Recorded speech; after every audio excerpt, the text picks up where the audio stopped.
Assalamualaikum warahmatullahi wabarakatuh. Waalaikumsalam warahmatullahi wabarakatuh.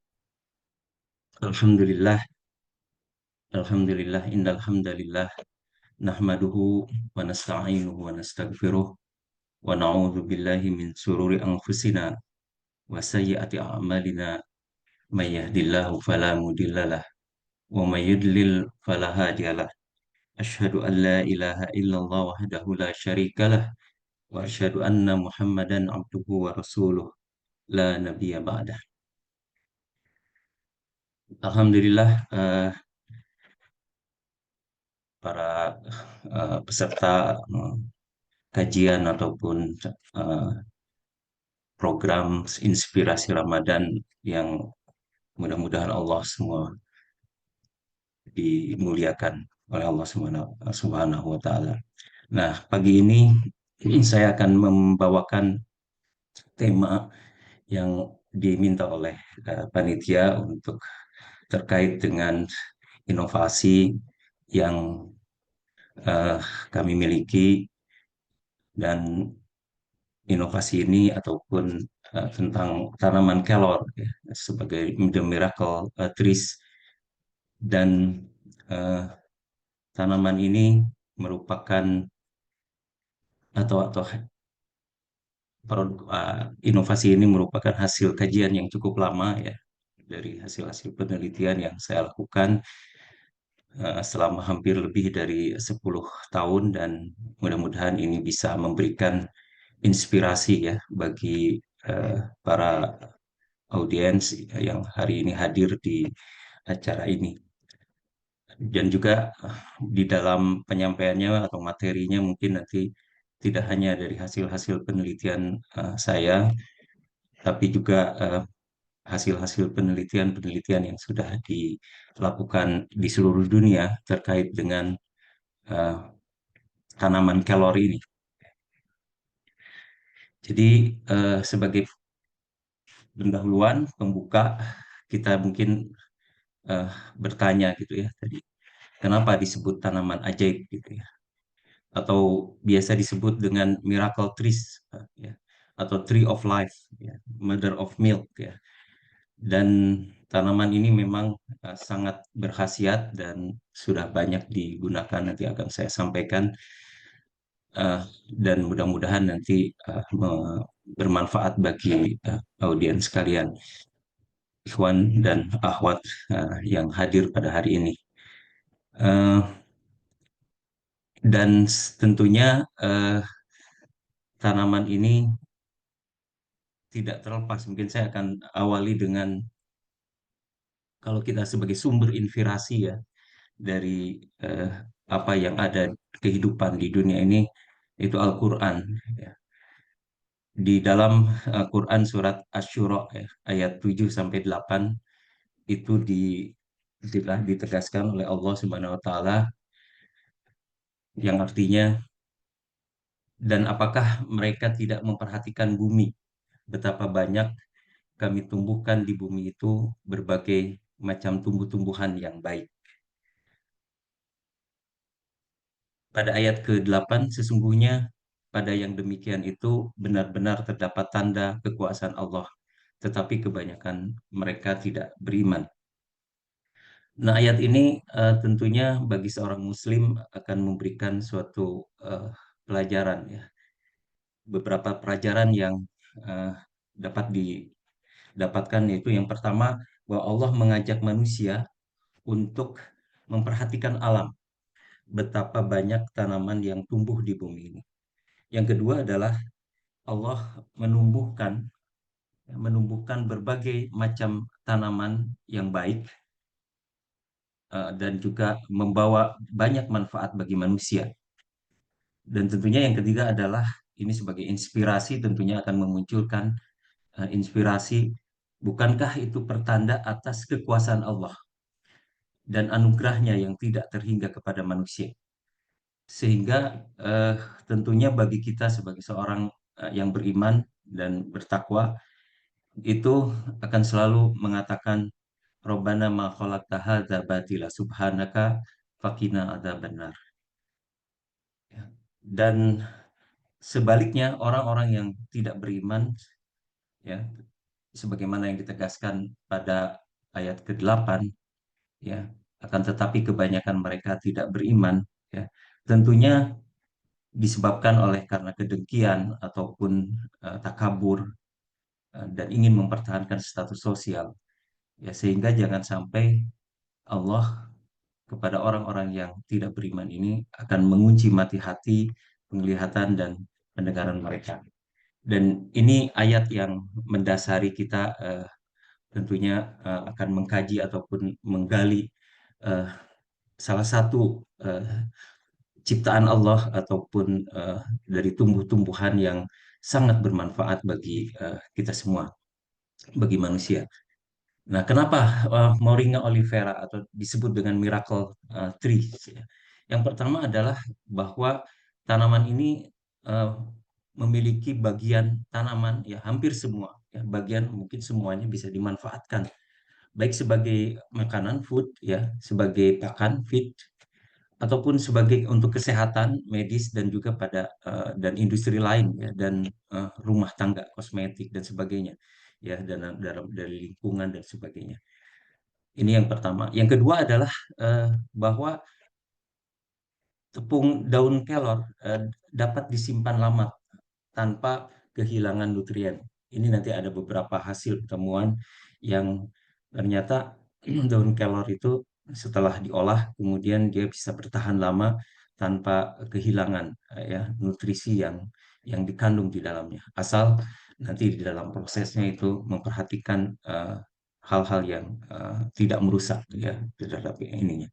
Yang ketiga adalah eh, sehingga di dalam daun kelor dan juga dari bagian-bagian lain itu mengandung zat aktif, zat aktif yang sangat tinggi, ya, bukan hanya tinggi tapi sangat bervariasi dan sangat banyak, hampir di dalam beberapa penelitian itu hampir 84 macam tipe atau macam zat aktif yang terkandung di dalam itu, selain nutrien-nutrien makro, nutrien dan juga mikro dan trace elemen yang terkandung.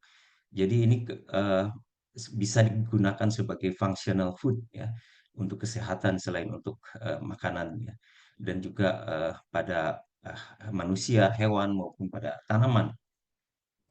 Dan yang unik lagi, tanaman ini biasanya tanaman tertentu memiliki khasiat ataupun memiliki nutrien tertentu, ya, dan tidak banyak gitu ya, hanya nutrien-nutrien tertentu saja yang tinggi. Sementara pada kelor ini hampir semua nutrien-nutrien yang penting untuk tubuh, ya, untuk manusia dan hewan dan tumbuhan itu terkandung di dalamnya, ya, dan dengan variasi dan konten ataupun kandungan yang tinggi. Sehingga tanaman ini bermanfaat untuk baik untuk kesehatan sebagai sumber nutrisi dan maupun untuk lingkungan, ya, untuk lingkungan. Nah, ini eh, ternyata juga ya tanaman ini sebetulnya sudah sangat dikenal di seluruh dunia, ya, terutama di negara-negara di kawasan Afrika gitu ya, Amerika Latin, Asia, ya, India terutama, eh, sebagai tanaman yang sebagai tadi untuk dijadikan sebagai sumber nutrisi maupun sebagai apa eh, untuk kesehatan, ya.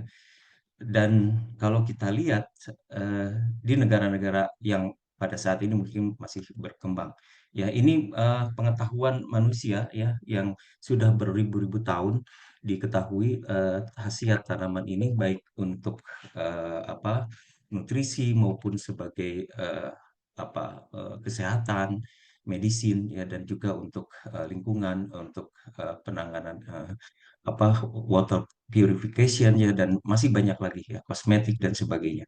Dan itu sudah digunakan terutama di negara-negara Afrika, ya, Latin Amerika, kemudian juga Amerika Selatan, ya, kemudian India, termasuk Indonesia, ya, dan yang sangat sudah mengenal tanaman ini. Nah, kalau kita lihat ini sebarannya, ini merupakan keajaiban, artinya ke kekuasaan Allah nih. Jadi bagaimana kalau kita sudah mengenal bagaimana tak malnutrisi ya, di dunia ini, terutama di negara-negara di Afrika, kemudian di Amerika Selatan, kemudian juga di beberapa negara Asia ya di timur ataupun di India dan sebagainya, Bangladesh. Nah, ternyata eh, moringa ini tumbuh pada negara-negara yang tadi masih mengalami itu. Ya, sehingga ini merupakan suatu solusi dan persis ini eh, sebarannya itu di negara-negara apa yang tadi masih berkembang dan juga masih menghadapi masalah malnutrisi ataupun di Indonesia juga stunting ini merupakan masalah sampai sekarang. Dan tentunya ini merupakan suatu solusi dan anugerah dari Allah kalau kita bisa memanfaatkan tanaman ini dengan sebaik-baiknya ya, dan untuk kemakmuran masyarakat. Nah, bagian-bagian yang eh, yang bisa dimanfaatkan dan mengandung itu hampir semuanya, tidak hanya daun ya, daun kemudian juga apa di bagian apa bunga, kemudian di bagian apa buah ya, biji, akar, dan juga di kulit pohon ya, dan juga gamnya ini. Ini bisa dimanfaatkan semuanya untuk baik tadi untuk makanan ataupun untuk nutrisi ya sebagai sumber nutrisi, untuk kesehatan ya, dan juga untuk tadi lingkungan ya, perbaikan lingkungan. Nah, mungkin kita sekarang bagaimana kita tinjau eh, nilai nutrisi yang terkandung di dalam tanaman ini ya, yang ada di semua bagian. Tapi saya tidak akan menyampaikan dari semua bagian. Saya akan sampaikan tentunya yang paling digunakan yaitu bagian daun ininya, daun moringa. Nah, berdasarkan hasil penelitian-penelitian yang sudah sangat kajian yang sudah cukup lama dan di negara-negara maju juga ya sudah dilakukan. Jadi ini tuh bukan hanya di negara-negara berkembang, riset-riset yang sudah bahkan justru negara-negara maju seperti di Eropa ya, Jerman, kemudian juga Amerika itu sudah sangat apa melakukan penelitian-penelitian tentang manfaat ini dan kemudian diterapkan terutama di negara-negara yang tadi yang masih kekurangan malnutrition sebagai sumber makanan yang murah gitu ya untuk dimanfaatkan secara itu. Nah, kalau kita lihat eh, kandungan makanan ataupun nutrien ya, zat gizi yang penting ini yang terkandung di dalam daun kelor itu seperti misalnya vitamin C ya, itu kalau kita atau vitamin A ya, ini vitamin A eh, kalau kita lihat eh, kita bandingkan dengan carrot misalnya ya dengan apa tadi kalau apa dengan carrot itu bisa 4 kali lipat ya. Kemudian untuk jeruk ya yang biasanya mengandung vitamin C itu dalam kondisi segar itu moringa ini daun moringa itu lebih 7 kali lebih lebih tinggi gitu ya. Dan kemudian pada kandungan kalsium kalsium susu terutama yaitu bisa 4 kali lipat lebih tinggi pada kondisi segar.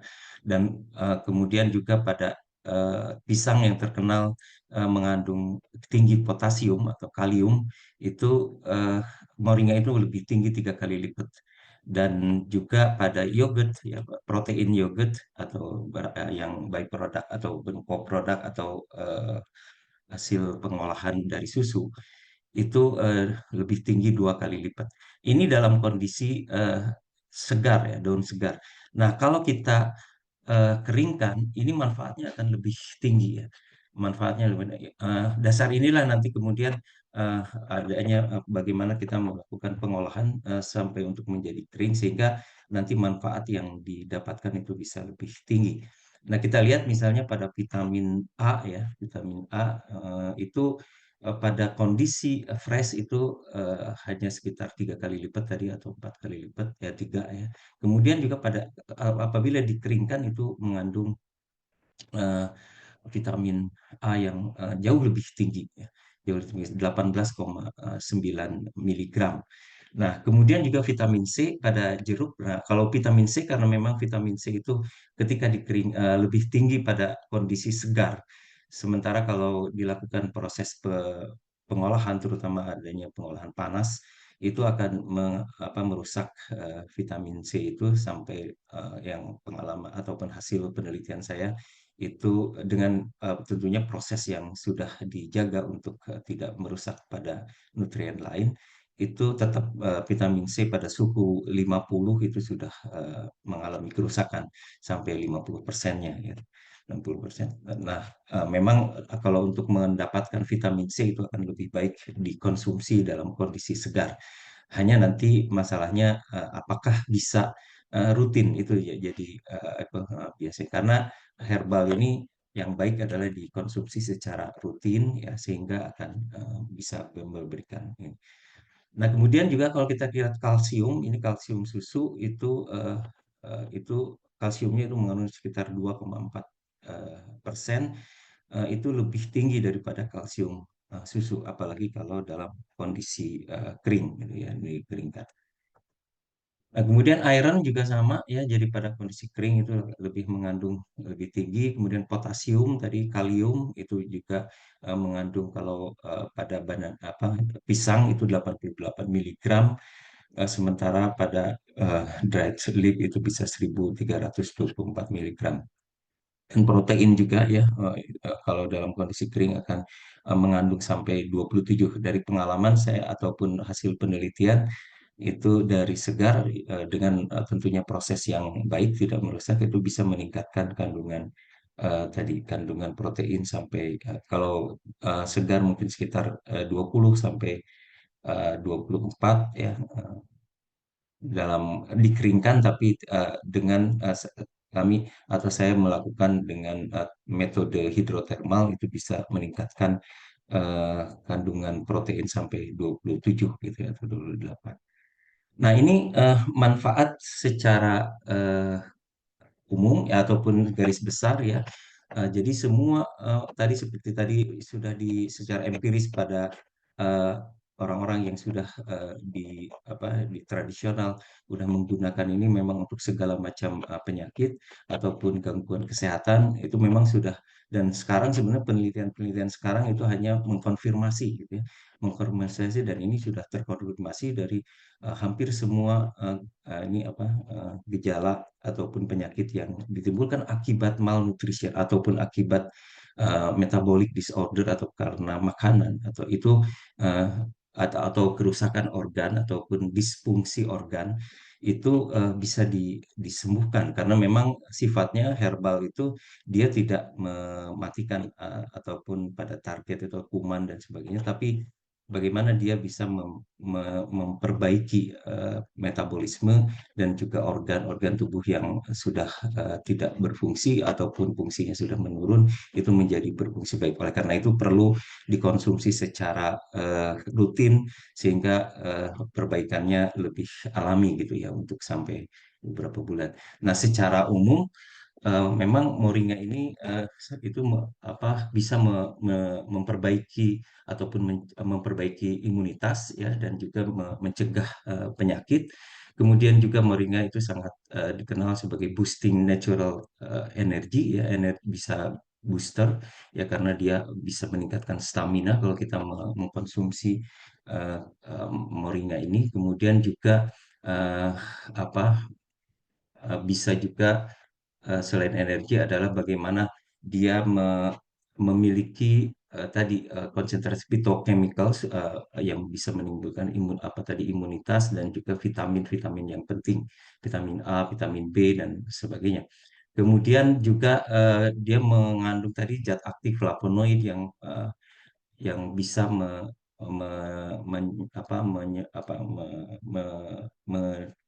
menghilangkan tadi radikal ataupun sebagai antioksidan, ya, menghilangkan radikal bebas yang ada dalam tubuh kita sehingga bisa menghilangkan stres oksidatif. Nah, kemudian dan juga kemudian karena tadi bersifat antioksidan, memperbaiki sel, itu bisa juga berfungsi sebagai anti kanker ya komponen ya, karena mengandung komponen yang dibutuhkan oleh untuk tadi apa untuk sebagai anti kanker. Nah, kemudian saya mungkin akan memberikan beberapa eh, studi-studi secara ilmiah yang sudah dilakukan. Eh, Kalau tadi secara secara global atau para peneliti yang sudah melakukan penelitian. Sementara ini sekarang saya akan menyampaikan beberapa hasil studi yang saya lakukan sendiri atau dengan tim di Fakultas Peternakan, terutama lebih ditekankan pada manfaatnya untuk hewan awalnya sebetulnya. Tapi ketika berjalan itu juga bisa dimanfaatkan sebagai feed supplement atau food supplement untuk pangan dan juga yang lain. Gitu. Nah, yang pertama adalah bagaimana moringa leaf ini untuk animal feed ya, livestock dan fish. Saya juga sudah melakukan beberapa penelitian terutama pada unggas dan juga pada ikan bersama dengan rekan ataupun dari Fakultas Perikanan gitu ya untuk mencobakan pada ikan dan ternyata terbukti sangat bisa meningkatkan tadi performa dan juga tadi kesehatan hewan dan juga ini tadi performa yang diinginkan. Nah, ini hasil kajian saya pada unggas, terutama saya lebih banyak pada unggas, pada eh, puyuh. Kita lihat tadi memang karena memang apa moringa ini mengandung beta karotin ya, sehingga provitamin A yang ternyata juga setelah berdasarkan hasil analisa itu beta karotin jagung itu bisa mencapai bisa 6 kali lipat lebih tinggi daripada protein beta karotin dari jagung, sehingga kita lihat di sini hasil penelitian warna kuning telur yang ditambahkan moringa itu pada kita lihat di sebelah dari kiri ke kanan yang kontrol dengan yang mengandung moringa, dan juga ini memang ditambah dengan waktu itu asam fulfat selain moringa, tapi kalau hanya moringa juga sudah memberikan dampak ataupun warna yang lebih kuning yang diinginkan oleh konsumen untuk, dan juga mengandung tadi eh, antioksidan dan juga kolesterol yang pernah saya lakukan atau rendah kolesterol. Nah, seperti ini yang pada kolesterol telur, kalau kita lihat moringa itu dan kita tahu misalnya kolesterol telur yang cukup tinggi itu ada pada eh, telur puyuh sekitar eh, 21 miligram per gramnya. Sementara pada ayam itu sekitar 11 ya, 11. Dan dari hasil penelitian yang dimasukkan ke dalam ini masih simplicia ya, belum ekstrak, simplicia daun itu sudah bisa memberikan pengaruh penurunan kolesterol telur itu sampai sekitar mungkin sampai 20% gitu atau 50%. Tapi kalau ditambahkan asam sulfat itu bisa sampai lebih dari 38 persen. Eh, Sehingga hampir menyamai ini pada A1 dan B1 dan A1B2 itu hampir menyamai telur telur ayam gitu ya. Nah, kemudian juga saya melakukan penelitian pada yang juga mengandung asam sulfat dengan simplicia daun moringa itu yang dicobakan pada ayam petelur. Kita lihat di sini dari konsumsi tidak mengalami berpengaruh nyata, tapi pada hand day itu cukup signifikan, tidak dari ininya memang masih belum, tapi lebih tinggi. eh, Kita lihat 81,25%. Nah, kemudian juga ini hasil penelitian yang tidak bukan saya yang melakukan, tapi dari beberapa peneliti yang sudah dilakukan di negara-negara lain itu bisa meningkatkan eh, daily weight gains ya sampai 32%, dan kemudian pada produksi susu sapi perah itu bisa meningkatkan 43 sampai 65%. Memang daun moringa itu kalau saya kaji ataupun perhatikan itu eh, ini merupakan kekayaan yang dimiliki oleh Indonesia yang tidak dimiliki oleh negara-negara Eropa. Dan ini mirip daun ataupun ada di yang terkenal yaitu alfalfa. Alfalfa ini merupakan rumput ataupun leguminosa yang tumbuh di negara-negara temperate dan tidak bisa di negara kita agak sulit. Meskipun ada yang sudah adaptif tadi tapi tidak berkembang itu karena memang biasanya terhadap gulma itu tidak kuat dan penyakit yang ada di negara-negara tropis tidak tahan gitu ya. Tapi justru ini kalau moringa itu sangat bahkan kalau saya perhatikan itu lebih baik, dan juga memang kajian-kajian yang sudah dilakukan itu pada pangan itu sangat lebih luas gitu untuk tanaman ini. Sementara memang pada pakan masih belum Nah, kendalanya pada sapi belum kami lakukan karena memang membutuhkan apa jumlah yang cukup besar ya kita. Sementara di Indonesia masih sangat sedikit gitu ya dan tidak dibudidayakan. Nanti saya Kak, sampaikan bagaimana di negara-negara ataupun kita bisa mengatasi ini semua baik untuk pakan maupun untuk feed suplemen, untuk pangan, untuk suplemen pangan dan juga yang lain itu bisa terpenuhi kalau kita bisa memproduksi dalam jumlah besar yang sudah juga dilakukan oleh negara-negara yang maju. Nah, ini hanya menyampaikan eh, apa paten yang sudah saya dapatkan terhadap pakan yang mengandung moringa yang dilakukan yang dicobakan untuk animal lab ya pada pelet tikus untuk kajian malnutrisi pada rendah protein. Ya, jadi dan ternyata sangat apa bisa memuaskan gitu ya ataupun sesuai dengan standar yang untuk bisa digunakan sebagai kajian kesehatan di Fakultas Kedokteran UI. Nah, kalau kita lihat produk-produk ini apa yang dari feed yang sudah saya ini kan sudah saya dapatkan misalnya, dan juga yang masih belum banyak meskipun ini kajiannya ataupun belum belum tuntas ya. Jadi memang eh, dalam pakan itu lebih lebih perlu eh, dibutuhkan jumlah yang cukup banyak dan juga eh, apa eh,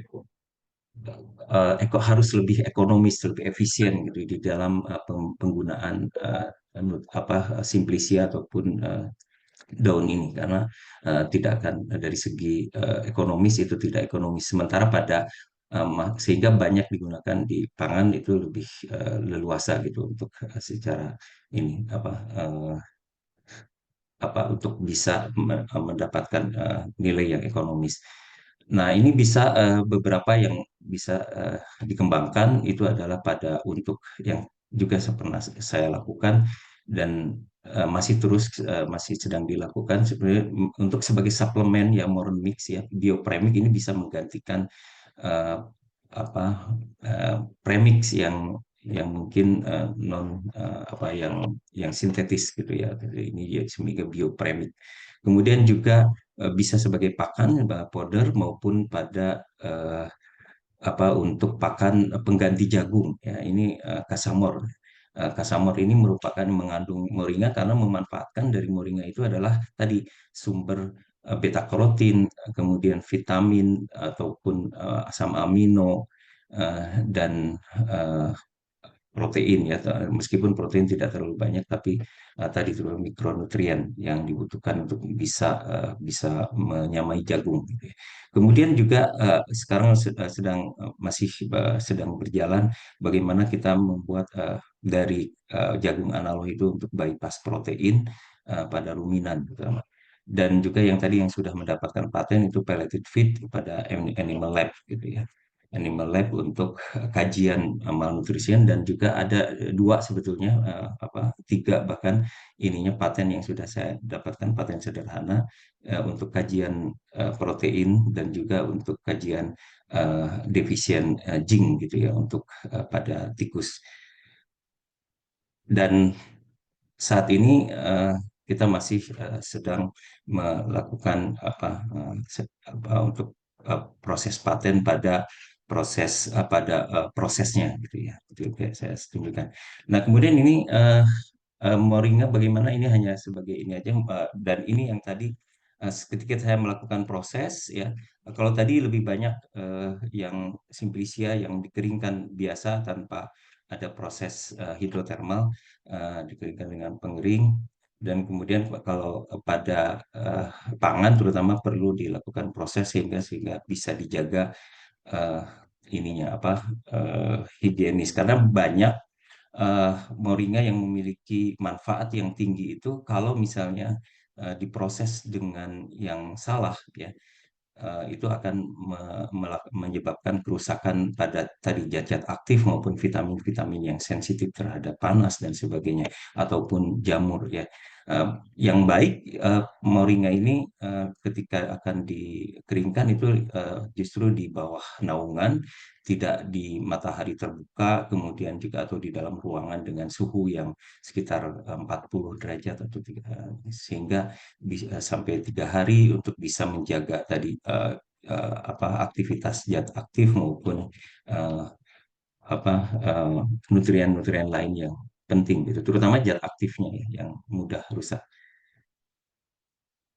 Nah, nah ini eh, proses inovasi proses jadi steam drying yang saya kembangkan, karena eh, kalau ada beberapa ini tujuannya adalah bagaimana tadi menjaga supaya eh, si daun yang memiliki khasiat ataupun komposisi yang sangat bermanfaat itu tidak rusak gitu, sehingga saya lebih banyak kajian saya lebih ke proses bagaimana untuk menjaga komposisi dan juga stabilitas dari kandungan nutrisi yang ada di dalam kelor ini. Terutama saya menerapkan dengan hidrotermal, dengan menggunakan panas air, karena memang uh, panas air ini atau steam itu tidak terlalu merusak terhadap bahan-bahan nutrisi yang ada di dalam bahan ini. Uh, dan saya proses ini dilakukan secara steam pada suhu dan ataupun conditioner pada suhu dan tekanan yang tertentu gitu ya, untuk menjaga tadi kerusakan, dan bahkan bisa mengaktifkan zat aktif yang terkandung di dalam, sehingga dari segi flavor itu juga tidak hilang. Bahkan dari hasil penelitian justru ternyata ini juga cukup mengejutkan, artinya sifat setelah diproses dengan steam atau conditioner atau dengan hidrotermal ini, daun yang kering ini kemudian bisa bertahan lama dalam kondisi atau suhu yang aman, itu bahkan bisa semakin eh, flavornya semakin keluar seperti mungkin tembakau ataupun ini, sehingga tidak merusak gitu, dan daya larutnya lebih lebih tinggi di. Nah, pada ini yang kemudian digunakan banyak untuk produk-produk yang eh, apa minuman, dan juga untuk food bisa juga. Jadi seperti Moren Tea itu merupakan produk ready to drink, kemudian Moren X itu ke dalam bentuk kapsul, dan juga Moringa Leaf itu dalam bentuk simplicia ataupun sediaan ini rejangan, teh rejangan. Dan kemudian ada juga bisa juga dalam bentuk moringa powder, dan juga baik untuk masker ya maupun untuk, kalau masker tentunya tanpa di steam, Sementara untuk moringa powder itu bisa digunakan untuk campuran kue-kue dan sebagainya. Nah, ini beberapa produk yang sudah dikomersialkan juga dan terutama yang tadi yang dengan menggunakan steam pelleting itu mirip apa produknya mirip teh ya dan sudah dibuat di dalam bentuk kapsul dan juga pernah ini udah sejak tahun 2018 kalau nggak salah itu di Serambi Botani itu sudah dikomersialkan gitu ya untuk ini Moringati. Dan ini tentunya bisa tadi mengatasi bagaimana apa konsumen ataupun masyarakat bisa mengkonsumsi lebih rutin dan juga lebih simpel gitu ya untuk bisa dan tapi tetap khasiat yang dikandung itu tetap prima ataupun standar. Nah, ini untuk beberapa eh, apa produk-produk yang juga yang banyak dikomersialkan itu dalam Moranti ya itu yang dengan berbagai rasa kemudian dalam bentuk kering ya dan juga dalam bentuk kapsul ya Moran X. Nah juga banyak bisa juga moringa ini bisa dimanfaatkan ataupun nantinya bisa untuk eh, apa fertilizer gitu ya plant growth enhancer itu sangat hasil penelitian ataupun dari apa eh, terutama pada fermented moringa juice itu juga sangat baik untuk nanti dipakai untuk sebagai eh, pupuk suplemen ya terutama untuk vegetatif ya pada daun sehingga bisa green fertilizer sisa-sisa ampas dari atau batang itu juga bisa dipakai dan juga biogas ya banyak sebetulnya aplikasi yang bisa dimanfaatkan untuk eh, ini. Nah, ini contoh bagaimana di negara maju itu sudah menggunakan hasil ekstraksi fermentasi ataupun yang di jus apa untuk meningkatkan apa performan dari tanaman gitu ya. Nah, ini bisa mengakselerasi kemudian pertumbuhan, kemudian bisa juga bisa resisten terhadap penyakit, kemudian eh, lebih lama bisa ininya tahan, kemudian akar yang lebih kuat gitu dan juga cukup besar dan juga menghasilkan buah yang lebih besar dan juga apa produksi yang meningkat ya. Seperti contoh ini dari hasil penelitian di negara-negara yang sudah ini itu yang dispray dengan itu memberikan hasil yang lebih baik. Nah, ini terakhir mungkin bagaimana sebetulnya yang 3 menit eh, apa eh, produksi secara besar-besaran yang dilakukan ya, sehingga kalau bisa diproduksi ini tentunya permasalahan tadi permasalahan untuk pangan eh, untuk semua produk-produk yang kesehatan dan juga untuk pakan itu bisa diatasi. Baik.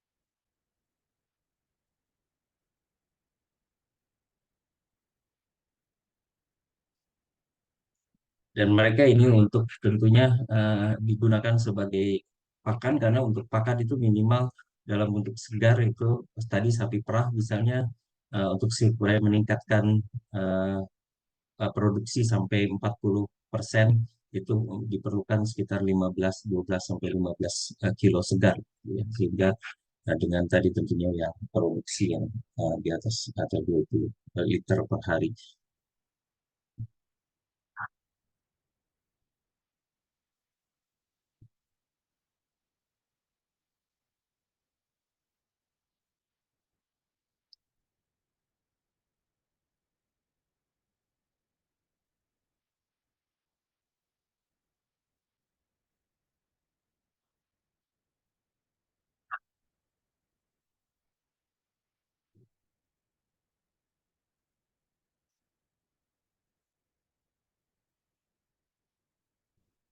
Ya, saya kira mungkin itu yang bisa saya sampaikan. Mudah-mudahan memberikan inspirasi dan juga bermanfaat bagi kita semua.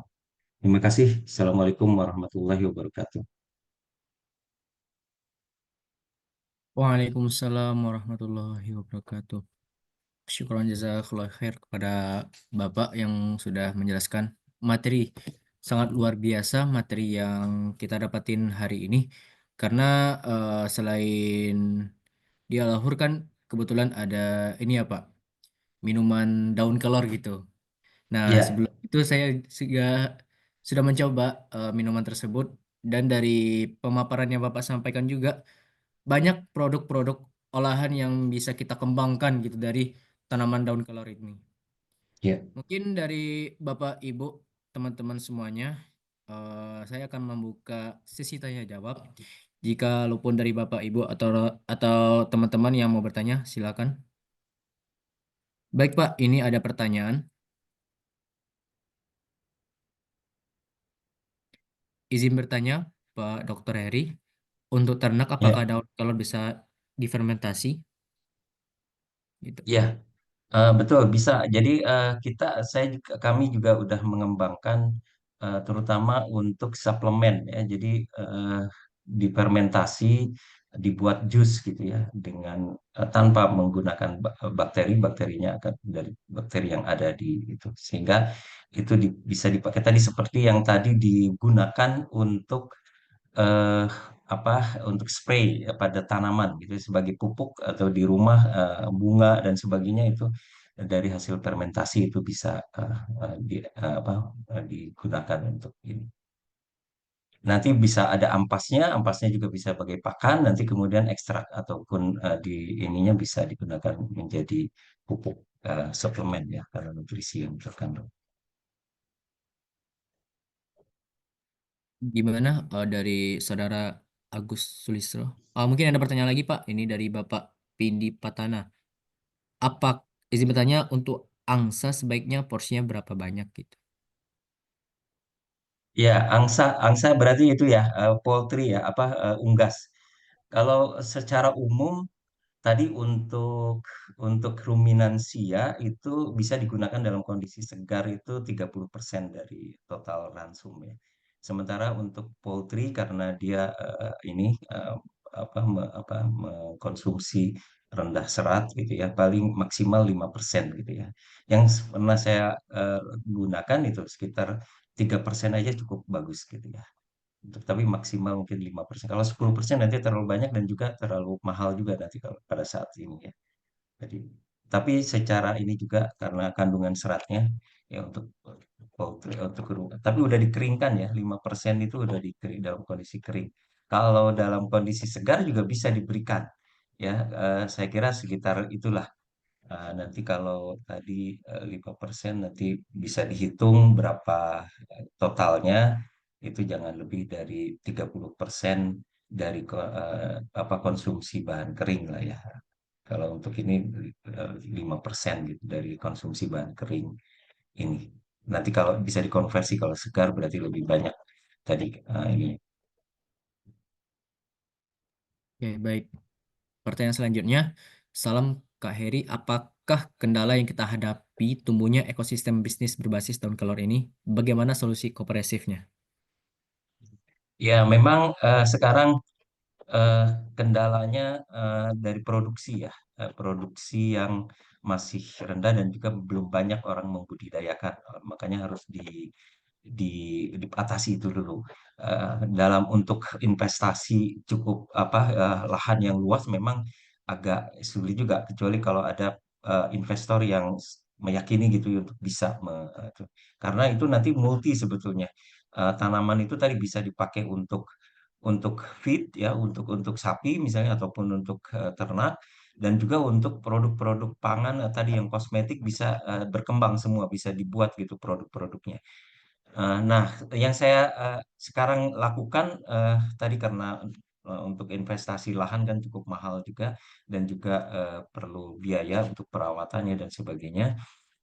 Dilakukan sekarang saya ada program dosen pulang kampung misalnya untuk bagaimana eh, selain selain tadi untuk sosialisasi manfaat kelor yang bisa dikonsumsi untuk meningkatkan tadi apa nutrisi ataupun kesehatan ya masyarakat, supaya masyarakat bisa nanam dan juga bisa menyediakan daun kelor ini untuk tadi produksi dalam skala yang tidak terlalu banyak tapi cukup nanti luas gitu ya. Dan ini sehingga nanti kita sedang ada program eh, pengabdian pada masyarakat, bagaimana sebagai petani menyiapkan petani kolar yang menyebar di dua kecamatan misalnya yang sedang kita lakukan nanti dua kecamatan sehingga nanti mereka bisa menanam di pekarangan ataupun di rumahnya atau di kebunnya nanti kemudian kita udah siapkan apa off-taker ataupun market yang bisa menampung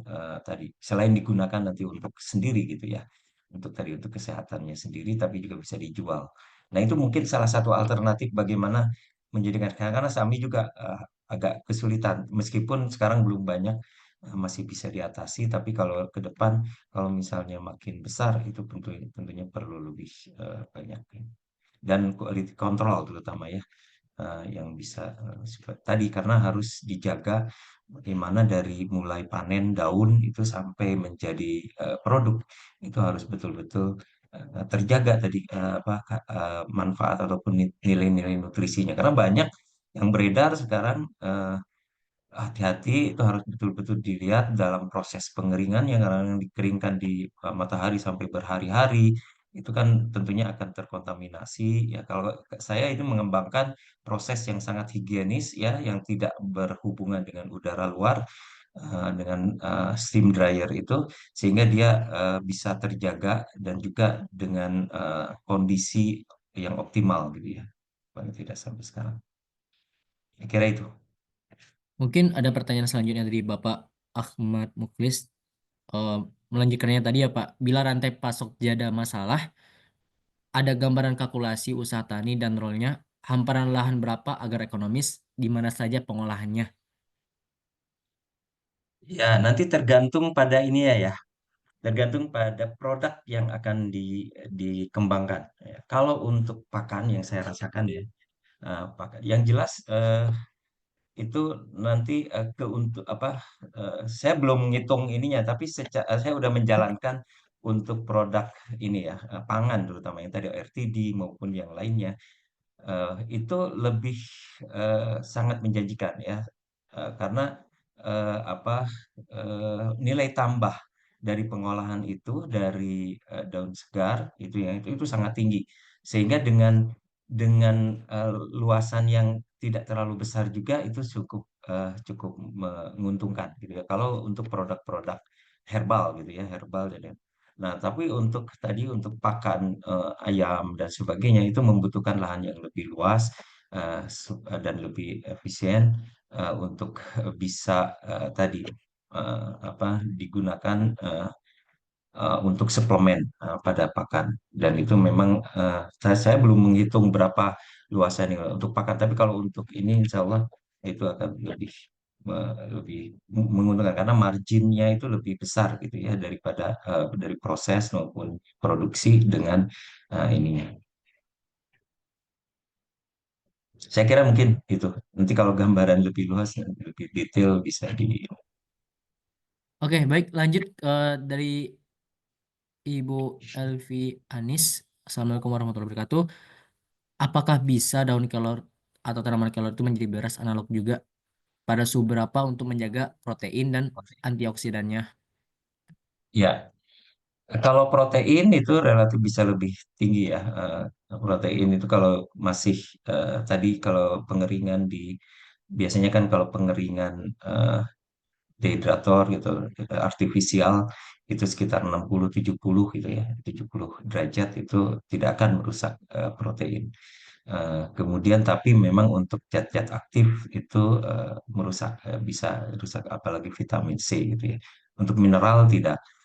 Bahkan dalam kondisi ekstrak yang sifatnya panas menggunakan metode ya ada beberapa metode yang basah atau yang dingin maupun yang panas itu juga bisa kalau untuk zat aktif sangat sensitif itu ada kerusakan sedikit gitu ya. Tapi kalau untuk suhu yang Makanya diusahakan tadi suhu itu untuk pangan biasanya di pertama di naungan ya, tidak langsung matahari, kemudian juga sekitar tadi 40 derajat ya, yang bagus itu.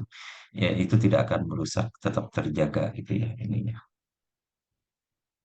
Oke, baik. Lanjut dari Bapak Ahmad Muklis tadi. Barusan saya googling ternyata Sido Muncul sudah punya produk tablet berbasis kelor. Apakah sudah teruji secara klinis untuk kesehatan manusia? Gimana kurang jelas?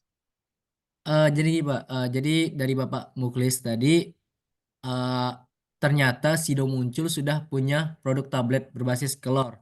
Apakah sudah Ya, teruji secara klinis? apakah apa? Apakah sudah teruji secara klinis untuk kesehatan manusia, Pak, dari produk tablet yang Sido Muncul tadi?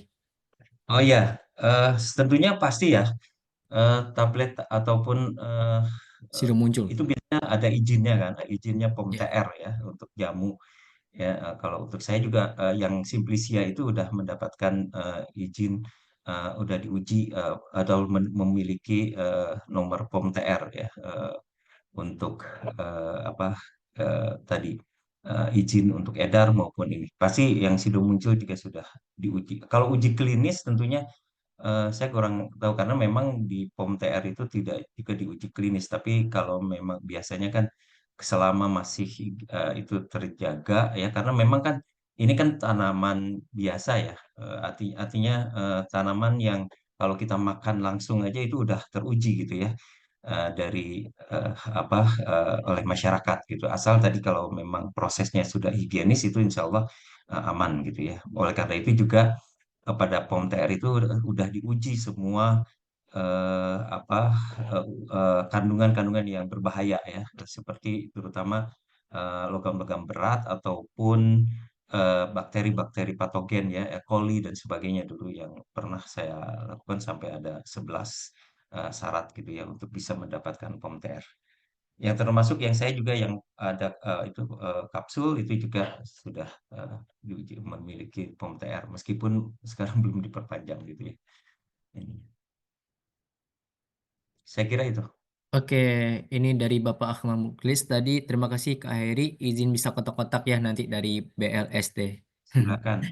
Hmm. Ya, mungkin Ya sudah. lanjut Pak. Pertanyaan selanjutnya. Sangat bagus Pak kalau dijadikan beras bersama jagung dan beras singkong. Gimana gitu? Biasanya mengatasi generasi stunting gitu. Gimana kurang jelas? Jadi gini Pak, andaikan tanaman kelor ini dijadikan beras bersama jagung dan beras singkong, apakah bisa gitu? Oh, beras. Iya, kalau saya sekarang sedang penelitian dan juga udah cukup lama ini penelitiannya terus sedang diuji ya, tetapi secara ini jagung analog gitu jadinya. Jadi kan selama ini kalau di pangan ada beras analog ya.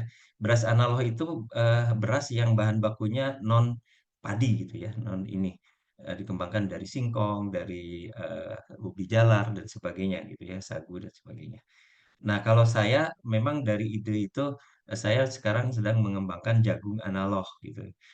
Jagung analog itu jagung, karena sekarang kan harga jagung sangat mahal nih ya. Sekarang udah di atas harga dasar eh, apa pemerintah aja 5.500 itu, sehingga di lapangan itu pasti apa di tingkat petani itu, sehingga pasti di atas 5.500 gitu, 6.000 7.000 gitu ya, kalau apalagi eceran sangat tinggi. Oleh karena itu, padahal sementara kita sumber-sumber karbohidrat ataupun sumber itu kan banyak di Indonesia itu selain jagung. Ya, kalau jagung juga sebetulnya kalau mau cukup banyak, cuman persaingnya cukup banyak juga. Ya, dan agak lebih ini. Kalau singkong memang lebih massal, gitu, bisa lebih banyak produksinya. Kemudian juga sagu parut yang sudah saya kembangkan itu yang lebih besar lagi tuh di Papua gitu ya, sampai 5 juta hektar gitu ya, itu masih tersimpan tuh. Kalau memang itu dibagikan basis dasar untuk pengganti jagung analog atau beras analog juga bisa gitu ya, mengandung kalori untuk sekarang kan beras analog dikembangkan selain tadi untuk energinya sama dengan beras ya, karbohidrat kandungan ininya, tapi juga eh, apa nutrien-nutrien yang bahkan jadi functional food gitu ya untuk diabetes dan sebagainya. Itu bisa gitu ya diperkaya oleh itu gitu beras analog. Tapi kalau saya karena memang di pakan itu saya sedang mengembangkan jagung analog di mana kelor ini merupakan kalau jagung kan mengandung protein cukup lebih tinggi ya daripada kasava misalnya tadi singkong. Singkong kan hanya sekitar 3%. Kalau jagung itu sampai 8 ada yang sampai 10 gitu ya persen dan juga mengandung asam amino, ke metionin, lisin teman-teman dan juga apa eh, beta karotin ya yang penting selain yang lain gitu ya. Nah, itu disuplai dari kelor ini ya dengan ekstrak tidak terlalu banyak ya, tapi diekstrak sehingga bisa menyamai jagung ya, gitu. Jadi itu bisa. Jadi kalau mau beras beras analog yang ada atau beras yang nanti mengandung itu bisa juga tapi dari singkong gitu. Karena sekarang udah ada beras analog kan. Beras analog itu beras yang bisa dibuat dari singkong tapi bentuknya diproses seperti beras gitu ya. Kalau ini saya jagung, tapi tidak dibentuk seperti jagung karena kalau ternak itu tidak perlu lihat ininya lah. Yang penting komposisinya sama gitu ya untuk ini dan utilitasnya terutama pencernaannya. Saya kira itu. Baik, selanjutnya dari Bapak Agus Sulistyo, saya pernah baca literatur kalau daun kelor mengandung hormon estrogen, pemacu birahi pada ternak ruminansia. Apakah bisa dipakai untuk merangsang birahi menggantikan hormon sintesis? Ya, saya ini bukan ahli hormon tuh. Tapi saya juga pernah baca. Jadi intinya memang eh, di dalam zat aktifnya itu sangat bervariasi dan banyak macamnya. Dan dan memang ada juga yang mengklaim gitu ya bisa karena itu tadi meningkatkan stamina itu ya energi booster kemudian juga tadi saya juga belum mempelajari lebih jauh terhadap hormon tadi untuk meningkatkan birahi ya saya kira mungkin bisa juga di ke sana ada gitu tapi mungkin kita harus tadi dalam itu mengekstrak kemudian sehingga nanti apa lebih lebih ini lebih efektif gitu untuk tadi meningkatkan stamina. Tapi kalau untuk semina yang saya rasakan dari yang hasil simplisia saja yang itu cukup ini. Boleh dirasakan itu yang kalor morenti itu bisa lebih staminanya meningkat gitu untuk ini. Paling tidak untuk semina sehari-hari ya. Baik, mungkin masih dibuka sesi tanya jawab bagi Bapak Ibu. Jika tidak, mungkin saya bertanya sama Bapak. Jadi terkait daun kelor ini kan banyak ya Pak yang kita dapatkan manfaatnya. Termasuk dari pengolahan yang bisa kita kembangkan juga. Nah, Hmm. tadi itu saya sempat baca jurnal mengenai produk olahan daging. Nah, produk olahan daging ini bisa ditambahkan dengan pH ekstraksi. Kira-kira pengaruh nantinya dari penambahan pH selain menjadikan daging itu berkualitas apa saja, Pak? Tambahan apa? pH. Iya, jadi kan olahan daging ini bisa ditambahkan dengan pH ekstraksi dari daun kelor tersebut. Nah, Hmm. kira-kira pengaruhnya nanti kalau misalnya kita nambahin pH ekstraksi ke dalam produk olahan daging itu, pH selain nanti, maksudnya apa? gimana ya, Pak? Jadi kan jurnal yang saya baca nih, Pak, produk olahan daging ini pH bisa maksudnya ditambah, keasaman atau apa? iya, Pak, keasaman. Hmm. Nanti Hmm. pengaruhnya gitu, Pak, kepada produk olahan daging selain dagingnya itu bisa berkualitas apa gitu, Pak. Mungkin dari segi nanti akibatnya kalau misalnya ada penambahan pH ekstraksi asam yang terlalu berlebihan atau gimana gitu, Pak. Ya, saya kurang ini ya mengkaji ke sana juga, eh, bukan ahlinya juga. Eh, tapi yang jelas apa tujuan sebetulnya? Kalau tujuan penambahan itu apakah untuk tadi memang kalau untuk meningkatkan eh, apa kualitas daging tentunya apa eh, ada penambahan tadi bisa saja dari nutrien-nutrien yang ada di kelor ya. Saya juga tidak tahu apakah apa tujuannya sebetulnya untuk meningkatkan ininya. dari segi apanya gitu. Kualitas kan banyak, apa kualitas secara fisik ya, dari firmness misalnya dari daging, daya tahan ini juga, karena kelor juga bisa misalnya daya tahan, daya simpan, karena dia bisa tadi antioksidan gitu ya, sebagai antioksidan mungkin mungkin ke arah sana gitu ya, untuk sehingga bisa tahan lama, awet gitu ya. Saya kurang begitu membaca itu. Eh, Kalau arahnya mungkin ke situ gitu ya, kualitas secara fisik daging itu bisa lebih lebih tahan awet, dan juga kemudian tadi firmness-nya gitu ya, ini dari tekstur daging, yang saya tahu kualitas daging itu kan itu biasanya. Kemudian juga kalau dari segi nutrien, kandungan nutrien saya kira tidak, daging udah sangat bagus gitu ya ininya. Tapi bisa saja tadi untuk penambahan zat-zat aktif juga bisa yang menambahkan, untuk sehingga nanti tadi daging itu bisa juga sebagai functional food gitu ya, ininya ininya tidak hanya sebagai makanan sumber ini Baik, karbohidrat atau protein. baik. Syukran, Pak. Mungkin Mungkin bisa lanjut. saya belum baca ininya juga. Iya, nggak apa-apa, Pak. Pas dari karakteristik kalor itu memang banyak diaplikasikan untuk ke kosmetik, untuk anti aging. Ya, kosmetik itu untuk anti aging sebetulnya, karena di situ ada flavonoid.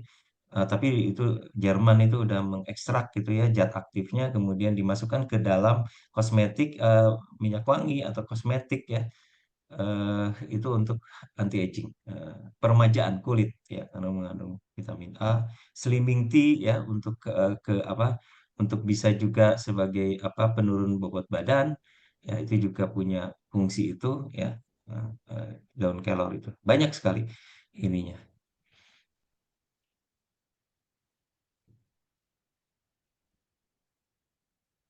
Kalau saya lebih banyak sekarang, yaitu tadi untuk bagaimana meningkatkan kesehatan hewan, dan juga peningkatan kecernaan gitu ya, atau utilitas daripada ini. Bahkan ada beberapa yang tadi biopremik itu yang saya itu kembangkan, itu karena dicampur dengan yang lain ya, beberapa sumber bakteri dan sebagainya, itu bisa menghilangkan bau kandang misalnya gitu ya, pada ayam. Baik. Saya kira itu. Mungkin ada pertanyaan lagi, Pak, dari Ibu Elvianis. Saya pernah kombinasi tepung tapioka dengan daun kelor menjadi beras Ya. analog dan Hmm. antioksidan serta Me plus Fe. Kendala alat pembuatnya kapasitas cukup, belinya di mana, Pak? Mohon infonya. Kendala apa? Jadi kendala apa saja pembuat kapasitas cukup, belinya di mana, Pak, gitu. Saya, Oh, iya, prosesnya ya. iya, Pak, proses Memang pembuatannya.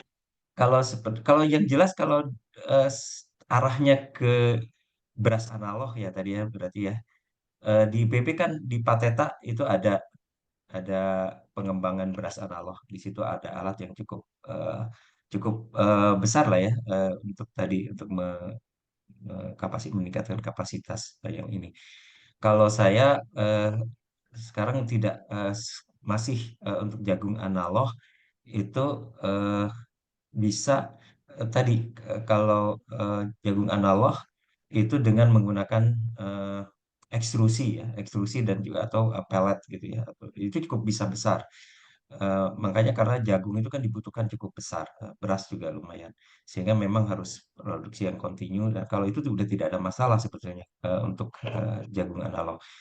Tapi saya juga punya yang untuk tadi, untuk pengeringan ya, steam conditioner, itu kapasitasnya masih hanya sekitar, itu juga saya kembangkan sendiri gitu ya, 30 kilo per, atau 5 kilo per hari gitu ya, kering gitu ya, untuk ininya, simplisianya itu. Kalau yang lain memang sekarang masih jarang gitu ya, harus dikembangkan sendiri emang gitu ya, mau bentuknya bagaimana gitu ya. Terutama dalam beras analog itu kan membentuk ininya tuh apa, sebenarnya pakai ekstrusi ya, pakai ekstrusi bisa, extruder ya.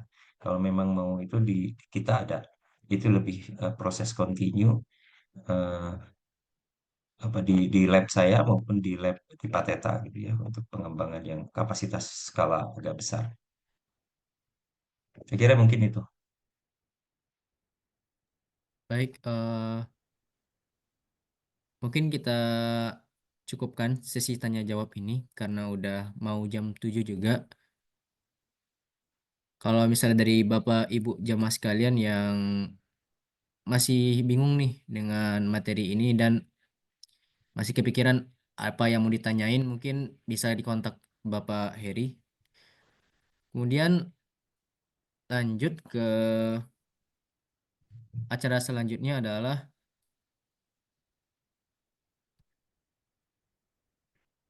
penyerahan sertifikat kepada narasumber kita pada hari ini.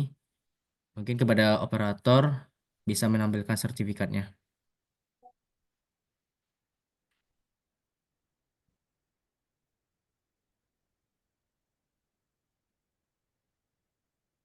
Sebentar.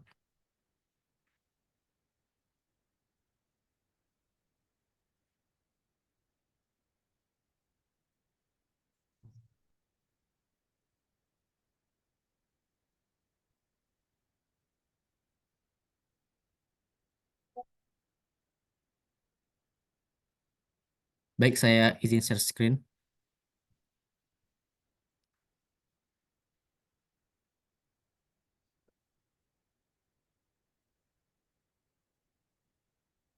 Mungkin ini sertifikat penghargaan buat Bapak Dr. Heri Ahmad Sukriya, MSc AGR yang telah memaparkan materi yang sangat menarik gitu mengenai inovasi produk kesehatan berbasis tanaman kelor The Miracle Tree. Terima Mohon kasih. diterima, Bapak. Ya, kasih banyak. Ya, Mudah-mudahan materinya bermanfaat dan memberikan keberkahan. amin amin ya rabbal alamin.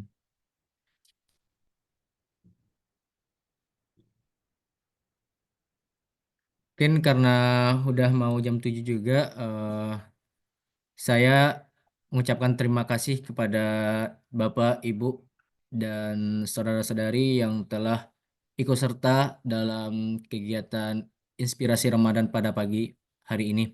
Semoga dengan materi yang sangat luar biasa ini bisa menambahkan wawasan kita dan ilmu pengetahuan kita nanti dan bisa menjadi ladang amal ibadah kita juga mengenai eh, riset-riset yang telah dipaparkan oleh narasumber kita pada hari ini.